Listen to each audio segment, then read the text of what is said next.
ప్రియ దేవుని బిడ్డలారా, బైబిల్ చదవటం వినటం వల్ల మనలో విశ్వాసం పెరుగుతుంది. మన మార్గానికి త్రోవ చూపుతుంది. సమస్త జనులను శిష్యులనుగా చేయుడి మత్తయి 28:19 వచనంలో దేవుని వాక్యం తెలియచేస్తోంది. తెలుగు బైబిల్స్ను ఆర్ఆర్కే మూర్తి గారు రీసెర్చ్ చేసి విశ్లేషణ చేసిన బైబిల్లోని ప్రతి అధ్యాయాలను వచనాలను వరుస క్రమంలో అనగా ఆదికాండం నుండి ప్రకటనా గ్రంథం వరకు ఇవ్వబడుతుంది. ప్రతి ఒక్కరూ ఆధ్యాత్మికంగా విశ్వాసంలో బలపడి మీ జీవితంలో ఎదుర్కొంటున్న సమస్యల నుండి విడుదల పొందండి. ప్రతి ఒక్కరూ మీ దీవెన టీవీని సబ్స్క్రైబ్ చేసి ఈ వాక్యాన్ని లైక్ చేసి మీ మిత్రులకు బంధువులకు షేర్ చేయండి. దేవుని సువార్తను ప్రకటింపబడుటలో మీరు పాలిభాగస్తులు కండి. సోదరీ సోదరులారా, నేటి మన వాక్య భాగం యోనా గ్రంథం 1 అధ్యాయం 7 నుండి 13 వచనం వరకు సావధానంగా వినండి. ఓడలోని వారు ఎవణ్ణి బట్టి ఇంత కీడు మనకు సంభవించినది తెలియడానికి మనము చీట్లు వేదాము రండని ఒకరితో ఒకరు చెప్పుకొని చీట్లు వేయగా చీటి యోనా మీదికి వచ్చింది. కాబట్టి వారు అతణ్ణి చూచి, ఎవరిని బట్టి ఈ కీడు మాకు సంభవించిందో, నీ వ్యాపారమేమిటో, నీవు ఎక్కడి నుండి వచ్చావో, నీ దేశమేదో, నీ జనమేదో ఈ సంగతంతా మాకు తెలియచెయ్యి అనగా అతడు వారితో అన్నాడు, నేను హెబ్రీయుణ్ణి, సముద్రానికి భూమికి సృష్టికర్త అయి ఆకాశమందు ఉండే దేవుడై ఉన్న యెహోవా యందు నేను భయభక్తులు గలవాడనై ఉన్నాను. తాను యెహోవా సన్నిధిలో నుండి పారిపోతున్నట్లు అతడు ఆ మనుష్యులకు తెలియచేశాడు గనుక వారా సంగతి తెలుసుకొని మరింత భయపడి, నీవు చేసిన పని ఏమిటి అని అతణ్ణడిగారు. అప్పుడు వారన్నారు, సముద్రము పొంగుతున్నది, తుఫాను అధికమవుతున్నది, సముద్రము మా మీదికి రాకుండా నిమ్మళించున్నట్లు మేము నీకేమి చెయ్యాలి అనగా యోనా అన్నాడు, నన్ను బట్టి ఈ గొప్ప తుఫాను మీ మీదికి వచ్చింది అని నాకు తెలిసింది. నన్నెత్తి సముద్రంలో పడేయండి, అప్పుడు సముద్రము మీ మీదికి రాకుండా నిమ్మళిస్తుంది. వారు ఓడను దరికి అనగా తీరానికి తేవడానికి తెడ్లను బహుబలంగా వేశారు. గాని గాలి తమకు ఎదురై తుఫాను బలము చేత సముద్రము పొంగి ఉండడం వలన వారి ప్రయత్నము వ్యర్థమైంది. శ్రోతలు వింటున్నారా? ఓడలో ఉన్నవారు చీట్లు వేశారు. ఇది లాటరీ విధానం. లాటరీ ద్వారా అదృష్టాన్ని పరీక్షించుకునేవారున్నారు, దానితో వ్యాపారం చేసేవారు ఉన్నారు. ఇది ఒక విధమైన జూదమే, దేవునికి ఇష్టం లేని వ్యాసంగం. కాని ఇక్కడ ఓడ ప్రయాణికులందరూ కలిసి చీట్లు వేశారు. ఈ కీడు ఎవరి వల్ల కలిగిందో తెలుసుకోవడానికి చీట్లు వేయడం అనే పద్ధతిలో మూఢనమ్మకం కూడా ఉంది. ప్రతి ఒక్కరి పేరు చీటీ రాసి అన్ని చీట్లు కలిపేసి అందులోంచి కళ్ళు మూసుకొని ఒకడు చీటి ఎత్తుతాడు.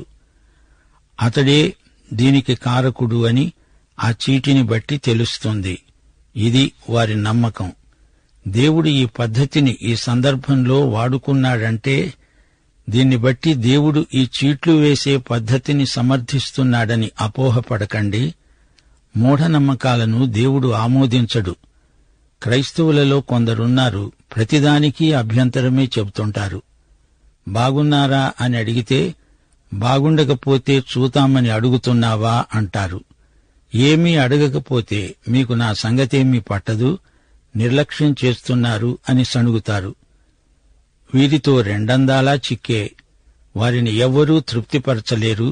అయితే ఇలాంటి మనుషుల్లో కొందరికి మూఢనమ్మకాలెక్కువ. ఒకతను ఎవరో జ్యోతిష్కుడు చెప్పిన మాట అంతగా పట్టించుకోలేదు. 2 నెలల్లో నీవు చచ్చిపోతావు అన్నాడు జ్యోతిష్కుడు. అయితే ఆ జ్యోతిష్కుడే మరొకతనితో నీవు 1 నెల రోజుల్లో చస్తావు అన్నాడు. అతడు 25 రోజుల తర్వాత నిజంగానే కారు ప్రమాదంలో చనిపోవడం జరిగింది. ఇక చూడండి, ఈ మొదటి వ్యక్తికి భయం ఎక్కువైంది. తనకు అలా జరుగుతుందేమో అని అట్టిట్టయిపోయాడు. అసలు సంగతేమిటంటే జ్యోతిష్కుడు చెప్పబట్టి ఆ వ్యక్తి చావలేదు. భవిష్యత్తును దేవుడు తెలియనియ్యడు. అది మన మంచికే. కాని కొన్నిసార్లు ఎవరో ఏదో అనడం, అలా జరగడం ప్రమాదవశాత్తు సంభవిస్తాయి. అంత మాత్రాన అలా ఎల్లప్పుడూ జరుగుతుంది అని నిర్ధారణ చేయకూడదు. అయితే మూఢనమ్మకంతో ప్రభువు దగ్గరికి వచ్చి రక్షించబడిన వ్యక్తి ఎవరో ఒకరు ఉండవచ్చు గాని దాన్ని బట్టి దేవుడు మూఢనమ్మకాలను సమర్థిస్తాడు అని చెప్పకూడదు. సైతాను ఒకటి అనుకుంటే ప్రత్యేక సందర్భాలలో దేవుడు మరొకటి చేస్తాడు. సైతాను ప్రణాళికను దేవుడు ఈ విధంగా చిన్నాభిన్నం చేయగలడు. నరుని ఆగ్రహం దేవుని అనుగ్రహంగా మారవచ్చు. యోనా సంగతి చూడండి. ఆ ఓడలోని ప్రయాణికులందరూ మూఢనమ్మకాల పుట్టలు. ఆ సందర్భంలో వారి మూఢనమ్మకమే దేవుని చిత్తము నెరవేర్పునకు సాధనమైంది. వారు చీట్లు వేశారు. చీటి యోనా పేరు మీద వచ్చింది. అప్పుడు వారందరూ కలిసి యోనా మీద ప్రశ్నల వర్షం కురిపించారు. నీవెవరు? నీ సంగతేమిటి? నీవేం పనిచేస్తావు? యోనా అంతకు ముందే వారికి తన సాక్ష్యం చెప్పి ఉంటే ఎంత బావుండేది. అయినా యోనా దేవుని చిత్తము నుండి తొలగిపోయాడు. అందుకే తనకు తానై సాక్ష్యం చెప్పలేకపోయాడు. అతనిలో అపరాధ భావన ఉంది. యోనా తాను ప్రవక్తను అని వారికి చెప్పటం లేదు. నీ ఊరేది అంటే అది చెప్పడు. తాను ఉత్తరాది రాజ్యమైన ఇశ్రాయేలులో గెతేపరు జనపదం నుండి వచ్చానని వారికి చెప్పడు. తన ఊరు ఏదో ఎందుకని చెప్పడు? తాను ఇశ్రాయేలీయుణ్ణని, దేవుని ప్రజలే ఇశ్రాయేలీయులని చెప్పవచ్చు గదా. అదేమీ యోనా చెప్పటం లేదు. నినవేకు తాను వెళ్లాల్సి ఉంది. దేవుడు వారికి రక్షణ సువార్త ప్రకటించమన్నాడు అని కూడా యోనా చెప్పటం లేదే.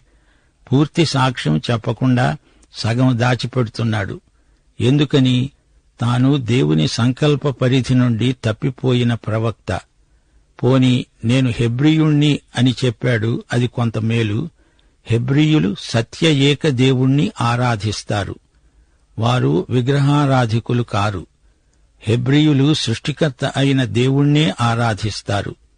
నేను దేవునికి భయపడేవాణ్ణి, దేవుడంటే నాకు భయభక్తులున్నాయి అంటున్నాడు. నా దేవుడు భూమ్యాకాశములను సముద్రమును సృజించినవాడు అని కూడా చెప్పాడు. ఓడ ప్రయాణికులారా, సముద్రంలో ఇప్పుడు తుఫాను చెలరేగింది గదా. నా దేవుడు ఈ సముద్రానికి సృష్టికర్త అని యోనా ప్రకటించాడు. యోనా ఆరాధించే దేవుడు సృష్టికర్త. సమస్త చరాచర జగత్తుకు ఆయనే కర్త. యోనా ఈ మాటలు చెబుతుంటే వారు విన్నారు. వారికి ఈ దేవుడు ఎవరో వ్యక్తిగతంగా తెలియదు. ఇశ్రాయేలును గురించి విన్నారు, అంతవరకే. సజీవుడు సత్యవంతుడు అయిన దేవుణ్ణి వారెరుగరు. యోనా వారికి తన దేవుణ్ణి గురించి చెప్పాడు, బాగానే ఉంది గాని తను చేస్తున్నదేమిటి? దేవునికి అవిధేయుడై తన దేవుని మాట వినకుండా తప్పించుకొని పారిపోవాలని చూస్తున్నాడు. కొందరు క్రైస్తవులున్నారు. వారు తమ దేవుణ్ణి గురించి ఎంతసేపైనా మాట్లాడగలరు గాని తమ స్వంత జీవితాలలో దేవుని పట్ల విధేయత కనిపించదు. యోనా మనస్సాక్షిలో ఇదే రభస చెలరేగుతున్నది. అది అతని మాటల్లో వ్యక్తమవుతూనే ఉంది. తాను యెహోవా సన్నిధి నుండి పారిపోతున్నాడు.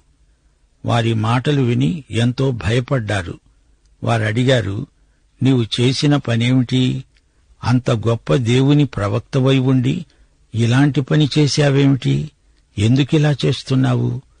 దేవుడు నినవేకు వెళ్లమంటే తర్షీషు ఓడ ఎక్కవలసిన అవసరమేమొచ్చింది? ఇదేమన్నా సరదానా? అన్యులు వచ్చి ఒక విశ్వాసిని నిలదీసి అడిగినప్పుడు అతడు తన అవిధేయతను ఎలా సమర్థించుకోగలడు? మీ సంఘంలో పెద్ద ఉన్నాడు చూడండి, నాకు బాకీ ఉన్నాడు, కాని అది తీర్చకుండా ఎగగొట్టేశాడు అనెవరైనా అంటే అది ఎలాంటి సాక్ష్యం? సముద్రం పొంగుతోంది, తుపాను మరీ ఉద్ధృతమవుతోంది, నీ మూలకంగా మాకీ ఉపద్రవం వచ్చింది, ఏం చేయమంటావు? నిన్నేం చెయ్యాలో అది నీవే చెప్పు అని వారందరూ ఏకమై యోనానే అడుగుతున్నారు.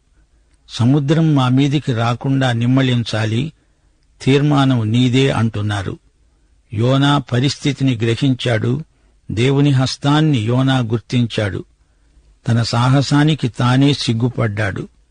ఈ తర్షీషు ఓడలో తాను ఒక్క నిమిషం కూడా ఉండకూడదు. ఉంటే ఓడలోని వారికి అపాయం. ఇది దేవుని నిర్ణయం. తాను తర్షీషుకు వెళ్లకూడదు. ఇందులో నుండి బయటపడాలి. దేవుని మార్గానికే తను తిరిగి రావాలి. దేవుణ్ణి ఎరగనివారైనా ఓడలోని ప్రయాణికులు తెలివిగా ప్రవర్తించారు. యోనా అన్నాడు, నన్ను బట్టే ఈ గొప్ప తుఫాను మీ మీదికి వచ్చింది. ఇది నేను గ్రహించాను.